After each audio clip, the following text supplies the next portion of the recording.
What's up, guys? Welcome to another edition of Stronger TV. I'm Kiefer Lammi here with Dan Pope, going over your fitness questions to help you get stronger and train pain-free. Today, I think we're talking about the dip, Dan. We're dipping it. All right, so tell me about it. All right, so shoulder dip, right?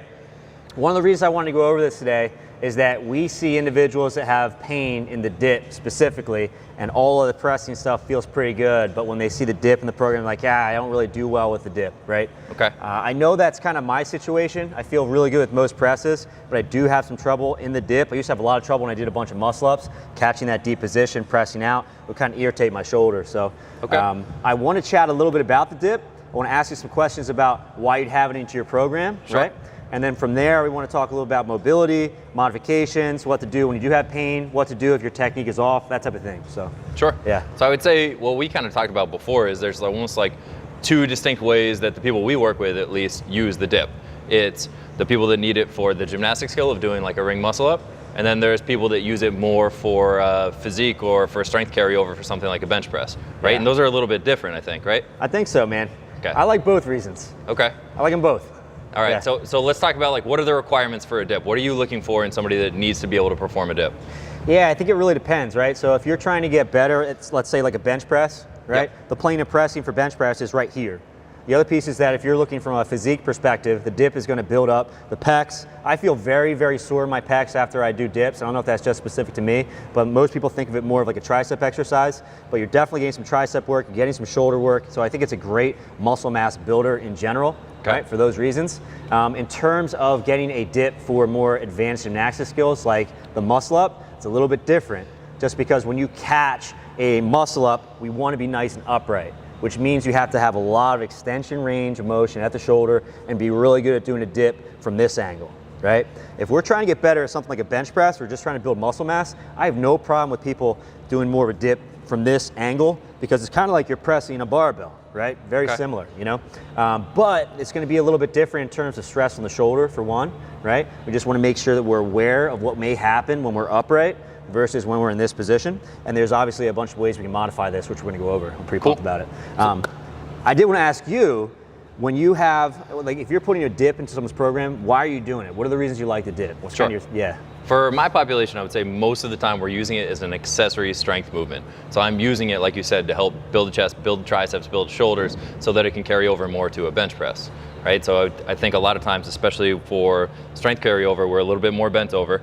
We're using it, and it's almost like a half press range of motion. So it works on that lockout strength, it works on those things. I don't deal a lot with the CrossFit crowd, so I don't deal with people that are trying to do the gymnastic skills, but I would imagine for that it requires a ton of extra shoulder extension, but not only that, just a ton of shoulder control, so that you can actually stay in a good position, because what I see people do is they end up really dumping forward and getting into a crappy position. So I'm excited to see you talk about kind of how you set up for the dip and how you do technique and how we can kind of modify that so people can do it pain-free. You got it, yeah, cool. Want me to go over the mobility for the dip first? Let's do it. I think that kind of lends to it. So one of the things that Kiefer alluded to is that a lot of individuals get in the bottom of the dip, they really dump forward quite a bit. And this can happen for a variety of reasons, right? For one, if you're not strong enough, one of the things your body will do is it'll try to adopt a stronger position.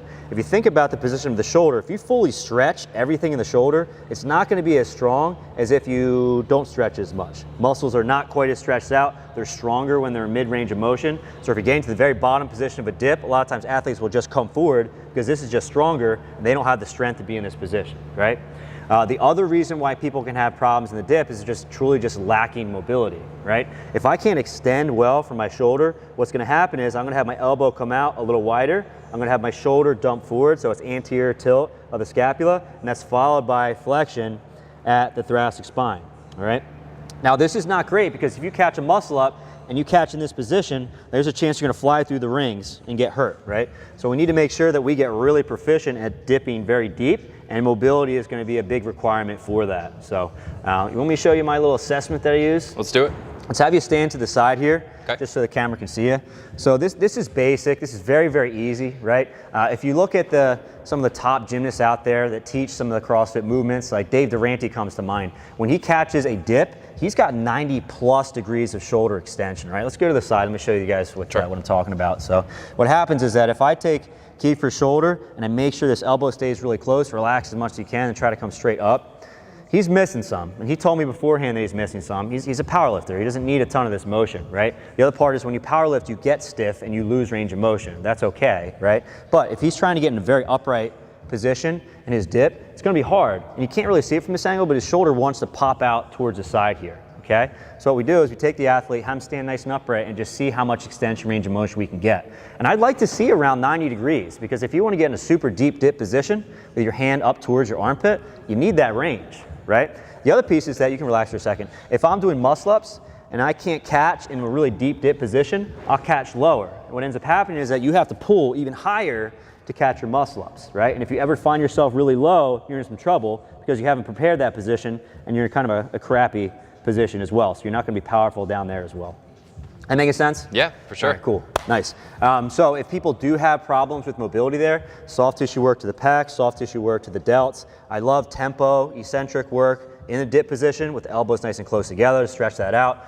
Some of my favorites there. So cool. Do you want to talk pain in the dip? Let's do it. Do dips ever hurt you? A little bit, yeah. Okay. Front of the shoulder. Front of the shoulder, yeah. When does that happen? Kind of like at the bottom? Do you feel it throughout the entire range? It's usually pressing out of the bottom. Pressing out of the bottom, okay. So getting down there is okay, but then you press out, it gives you a little bit of trouble. Yeah. Yeah. And I can tell when I get down there, I know when I get to a certain point that I'm getting into a crappier position than I was, right? So actually getting there doesn't hurt that much, but then trying to be strong from that position, it almost feels like it forces me into a worse position, and that's where I have pain. You got it, right? And you're not going to bench press like this, right? That's just not a good position to press from, so you're just training a position that you're going to have no carryover with. You don't necessarily want to get stronger in those positions, so we want to try to clean that up as best we can. I see the same thing. I see a lot of athletes have pain on the side of the shoulder, in the front. Every once in a while I see some athletes with some AC joint pain, probably because all the extension that you need for a dip, right? So there's a couple things I generally do to try to decrease the pain, right? If you look at the Matador over here, so the Matador it's actually a little wide. It's a little wider than I'd like, and also flares out a little bit, right? So you have the handlebars are not straight, parallel to one another, like parallel bars, they come out a little bit. So if you think about a dip from that perspective, it drives your elbows out just a little bit wider, okay? So the wider grip is going to bring your elbows out a little more from your sides, and it's also, because of the turn, elbows come out even a little bit further, right? So there's a few things you can try on the Matador to decrease your pain right away. For one, you go from the wider grip, and you just take it towards the front where you're a little bit more narrow, okay? And that's really nice because the elbows are a little bit closer to the body, and a lot of times people just don't have pain pressing in that area, right? The other piece, and I do this a lot, is I change to a parallel bar, and we're gonna show you like a really interesting setup here, which is a little bit dangerous, right? So I don't recommend you guys doing this, but we do wanna have a setup where we have parallel bars to be able to do dips on, alrighty? So let's take this Matador down. I'm gonna show this out. We'll try to show the elbow angle too, I think. Go ahead and grab that. Thank you, sir. All right, so I'm gonna hop into this makeshift P-bar setup. I'm gonna show you what I'm talking about here. So I have a barbell here, and I have a little buffer barbell on the end, right? So what happens is that when I have this buffer bar, it brings my grip a little tighter. And when I do a dip, now my elbows are nice and tight together when I'm doing my dip, all right? If I was out wider, you can see my elbows automatically go out a little bit wider. Okay? So a lot of times what I have my athletes try is I say, okay, hurts to do a dip, let's see if we can just take the grip a little bit closer. And this works like a magic trick for me, trick for me. It doesn't work for everyone, but as soon as my grip gets like to a certain angle, right, tightness, and as soon as I go in with my elbows, I have no pain and I can load the dip up as much as I'd like. But if I start doing dips on the Matador, it really starts bugging my shoulder in the front there, so. Okay. Yeah. Why do you think that is? Yeah, it's a good question. I think about this a lot. A couple things change. When you're wide, especially when your elbows are out wider, you're probably using your pecs a little bit more. The other piece is that when you go in a little bit more narrow, you're using your triceps a little bit more. So if you got a little bit wider, you probably have more demand on the shoulder because the pec is not contributing more and the tricep a little bit less. Once you go tighter, now the tricep has to produce a little more force, plus the pec is not necessarily doing the same job it was before. Sure. You know? The other thought too is if you go out a little bit wider, you're now in horizontal abduction of the shoulder. Yeah. When you go down deep into this position, there's a big stretch in the front of the shoulder. You just run out of range of motion for the most part. Whereas if you're extending, we have quite a bit more motion this way. Sure. So I think when you're doing a dip, when you're close together, we're getting help from the tricep, little less work for the pec, and the other piece is we're not at that extreme range of motion that it would be if we were out a little bit wider. Sure, and even just watching you do that, it almost looks like when you stay in nice and close, it's a little easier to keep your shoulder packed, whereas when you demonstrate what it looks like to go wide, you're almost putting yourself into more relative internal rotation, which is going to make it nearly impossible for you to keep your shoulder packed. Yeah, shoulder kind of pops a little bit forward in this position.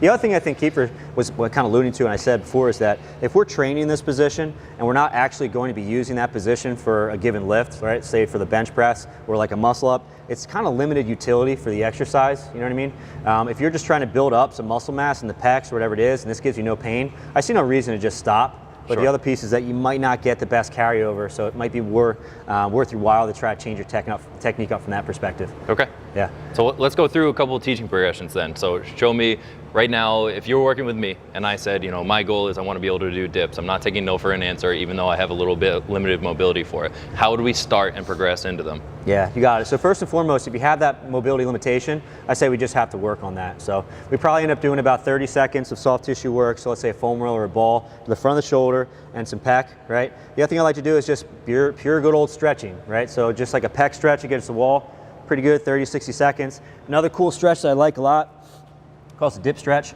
So you basically get your hands in the same position as you would dip. Dip-wise, you get the elbows together, sinking down in this position here. Okay. Right? I also like using eccentrics and some other cool drills you can check out online that we have on our sites to help you out. The problem is that if you don't have a dip, we can't be dipping with you unless we have some sort of assistance, right? Okay. So that means maybe adding a band is beneficial. I love self-spot dips, which this is probably going to be a little bit tall to show you. I basically just use my foot to help me as much as I need. So as I'm going down, I'm actually utilizing my foot to help me out so I can lock out towards the top, right? So that's nice and easy.